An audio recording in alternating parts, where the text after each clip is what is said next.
যার কারণে লূত আলাইহিস সালামকে আল্লাহ বললেন তোমার স্ত্রী ভালো ঠিক আছে, কিন্তু তলে তলে অন্যায়কে সাপোর্ট করার কারণে নিজে খারাপ কাজ করতো না, অন্য কেউ খারাপ কাজ করতো তাকে তলে তলে সাপোর্ট দিত, যার কারণে আমি আল্লাহ তাকে অ্যাকসেপ্ট করলাম না, গ্রহণ করলাম না। তোমার স্ত্রী হয়েছে তো কি হয়েছে, সে জাহান্নামে যাবে। সৌদি নাউজুবিল্লাহ। এখন কথা হচ্ছে নবীর স্ত্রী হওয়া সত্ত্বেও যদি জাহান্নামে যান অন্যায়কে সাপোর্ট করার কারণে, আমরা যদি ভালো কাজ করি, হ্যাঁ নবীওয়ালা কাজ করি, নবীদের সাথে থাকি, আর তলে তলে যদি কি করি অন্যায় কাজ করি, তলে তলে যদি মসজিদে নামাজও পড়ি, হ্যাঁ জুমার দিন সামনের কাতারে নামাজ পড়ি, আবার তলে তলে বাউল করে সাপোর্ট দিয়ে দেয়, কথা ঠিক না? ইসলামী মাহফিলের সম্মানিত সভাপতি হয়, আবার মসজিদের মধ্যে গিয়ে সভাপতি হয়, কথা ঠিক না? আল্লাহ তাআলা কোরআনে বলেছেন মৌমাছির তো হারাম দিয়েছেন, তোমরা মৌমাছি হও। মৌমাছি শুধু মধু যেখানে ফুল পায় সেখানেই বসে মধু সংগ্রহ করে। মৌ বাদ দিয়া মাছি আছে, একটা আছে কিনা না খায়। এই মাছি কি করে জানেন, ফুলের বীজেও বয়, আবার নোংরা আবর্জনা পায়খানার মধ্যেও গিয়ে। আমাদের সমাজের মধ্যে কিছু মানুষ আছে এটা মৌমাছি মার্কা, মাহফিলের মধ্যে সভাপতি হয়, মসজিদের মধ্যে সভাপতি হয়, আবার দৌড়ের স্টেজে গিয়ে আবার সভাপতি হয়। সম্মানিত উপস্থিতি, এই মৌমাছি মার্কা লোকদেরকে চিহ্নিত করতে হবে, তাদের সাথে আমাদের কোনো সম্পর্ক থাকতে পারে না। সম্পর্ক নামাজ লই জাহান্নামে যাওয়া লাগবে, কারণ নবীর স্ত্রী কি কোথায় গেছে, জাহান্নামে গেছে। তো নবীর স্ত্রী জাহান্নামে গেলে আমি কি জান্নাতে যাব? কি বলেন, জান্নাতে যাব? ফাআনজাইনাহু ওয়া আহলাহু। রাসূল কারীম সাল্লাল্লাহু আলাইহি সাল্লাম বলেন আমার উম্মতের মধ্যে আমি আশঙ্কা করছি যে তারা ধ্বংস হয়ে যাবে। সাহাবায়ে কেরাম বললেন কিভাবে? ইয়া রাসূলুল্লাহ কিভাবে ধ্বংস হবে?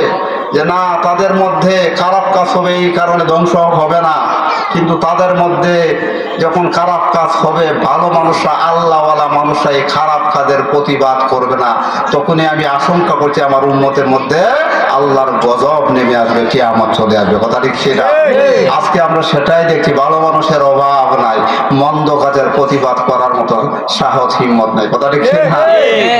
রাসূল কারীম সাল্লাল্লাহু আলাইহি সাল্লাম বলেছেন মান রাআ মিনকুম মুনকারান ফালিয়ুগাইয়িরহু বিয়াদিহি। তোমাদের মধ্যে যখন অন্যায় কাজ হবে, যদি তোমাদের ঈমানের পাওয়ার থাকে, সর্বপ্রথম তোমরা কি প্রতিহত করবে? তোমাদের হাত দ্বারা। সুবহানাল্লাহ বলেন। সুবহানাল্লাহ। কাজের কি দ্বারা প্রতিহত করতে হবে? হাত দ্বারা। হলি যেটা বাউল গান হয়, আল্লাহ নিটা লয়ে যান হাত দ্বারা প্রতিহত করার লাগে, তে রলা নিলো একারই বলি কারি তো না, দুই দলে লাগলে পরে মার্ডার হওয়ার সম্ভাবনা আছে নি, তাহলে ফাতনা মাসাল লাগার সম্ভাবনা আছে কিনা নাই? হাত দ্বারা প্রতিবাদ মানেটা কি তো বুঝতে হবে কথাটা। মুফাসসিরিন মুহাদ্দিসিনে কারাম হাদিসের ব্যাখ্যা করেছেন এই হাত দ্বারা কোনো বান্দার হাত না, এই হাত দ্বারা বোঝানো হয়েছে ক্ষমতার হাত, কথা ঠিক কিনা? যদি আজকে আমাদের থানা থেকে একটা কি করে ইনফরমেশন দিয়ে যে এখানে গান হবে না তো হবেই না, এটার বিরুদ্ধে কেউ রুখে দাঁড়াবার সাহস পাবে না। সম্মানিত প্রিয় উপস্থিত, তাহলে সেই সমাজে আমাদেরকে গড়তে হবে যেই সমাজ ক্ষমতা পাওয়ার পর অন্যায় কাজকে বন্ধ করে দেবে, সব কাজের বৈধতা দিবে, কথা ঠিক কিনা?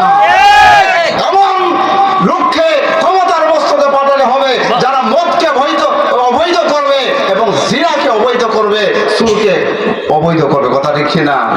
প্রিয় উপস্থিতি, তো আমাদের ঈমানের পাওয়ার যদি থাকে, হাত দ্বারা যদি না হয়, তাহলে আমাদেরকে অন্যায়ের প্রতিবাদ করতে হবে মুখের বয়ান দ্বারা, কথা ঠিক না? আজকে উলামায়ে কেরামগণ করছেন, অন্যায়ের প্রতিবাদ মাহফিল থেকে উচ্চারিত হচ্ছে, তারপর মসজিদের মিম্বর থেকে অন্যায়ের প্রতিবাদ উচ্চারিত হচ্ছে, কথা ঠিক না? সম্মানিত প্রিয় উপস্থিতি, তাও যদি না হয়, সমাজ যদি এত খারাপ হয়ে যায়, মুখ দ্বারা প্রতিবাদ করার সাহস নাই, তাহলে আপনাকে কি করতে হবে? অন্তর দ্বারা কি করতে হবে? ঘৃণা করার কথা কিন্তু নাই হাদিসের মধ্যে।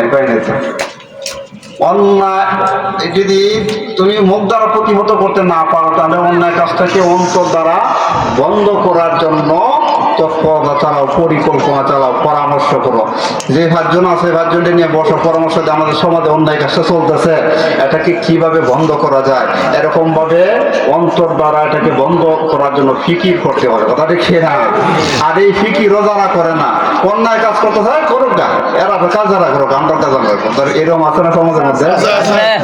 এরা করতেছে গান করতো, তোমরা কিতেছে, তোমরা তোমাদের ইবাদত করো গিয়া, তোমরা বাধা দিতেছে আছে কিনা না?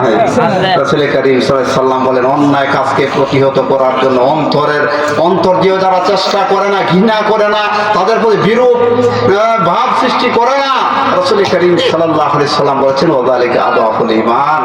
অন্তর দ্বারা বন্ধ করার পরিকল্পনা যদি সে না করে, এটা হচ্ছে ঈমানের সর্বনিম্ন স্তর, এর নিচে আর কোনো কি ঈমানের কোনো স্তর নাই। সম্মানিত প্রিয় উপস্থিতি, আমরা ঈমানের স্তরে থাকতে চাই না? আমরা অন্তর দ্বারা চেষ্টা করবো, যদি আমার সিচুয়েশন এলাও করে তাহলে আমি মুখ দ্বারা প্রতিহত করব, আমার সিচুয়েশন যদি হাত দ্বারা প্রতিহত করা এলাও করে তখন আমরা হাত দ্বারা ঐক্যবদ্ধভাবে অন্যায় কাজকে প্রতিহত করবো। কথা ঠিক কিনা? সম্মানিত প্রিয় উপস্থিতি, আরেকটা কথা বলতে চাই, সৎকায়ে জারি আমাদের সমাজে আছে কিনা নাই? আপনারা প্রায় শুনেছেন যে একটা মানুষ একজন মারা যায়, তখন তার সমস্ত আমলের দরজা বন্ধ হয়ে যায়, 3টা আমলের দরজা খোলা থাকে। কথা দেখছে না? সম্মানিত প্রিয় উপস্থিতি, কিন্তু আরেকটা জিনিস আছে, আপনি যদি অন্যায় কাজ করেন, অন্যায়ের একটা সেন্টার খুলেন, এখন একটা মাহফিল যারা খুলে গেছে, এই মাহফিল যতদিন জারি থাকবে ততদিন যারা একটা শুরুতে ছিল, তারা একটা সব এখান থেকে পেতে থাকে। সুবহানাল্লাহ।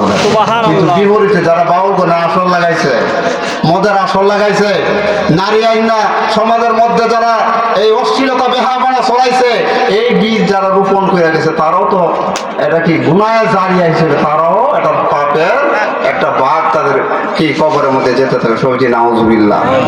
এই পাপের ভাগীদার কি আমরা হতে চাই? না হইতেছে না। চাল দিলেন কেটে, টিয়া দেন কেটে গানের মধ্যে, গান আমরা কি বাড়ির থেকে চাল দিয়ে দেয়, কথা রেখে না, টাকাও দিতেছে আপনাকে, একটা মনে মনে সেটাকে সমর্থন করলেন, অন্যায়কে কি করেছেন? সমর্থন করছেন। পাপের অংশ আপনি পাবেন। সর্বোপরি আপনাকে নবীর স্ত্রী অন্যায়কে তোলে তোলে সাপোর্ট করার কারণে যদি জাহান্নামে যায়, তাহলে আপনাকেও সেই কোরআন অনুযায়ী আপনাকে জাহান্নামে যাওয়া লাগবে। কথা ঠিক কিনা? সম্মানিত বলছি, ওলামায়ে কেরাম, আমাদের সম্মানিত ওয়াইজিন উনি এসে গেছেন, আমাকে বসিয়ে রেখে আলোচনা দীর্ঘায়িত করতে চাই না। যেটুকু বলেছি কোরআন এবং হাদিস থেকে বলার চেষ্টা করেছি।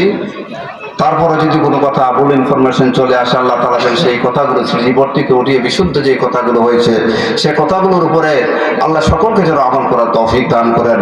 আমিন। আলহামদুলিল্লাহি রাব্বিল আলামিন।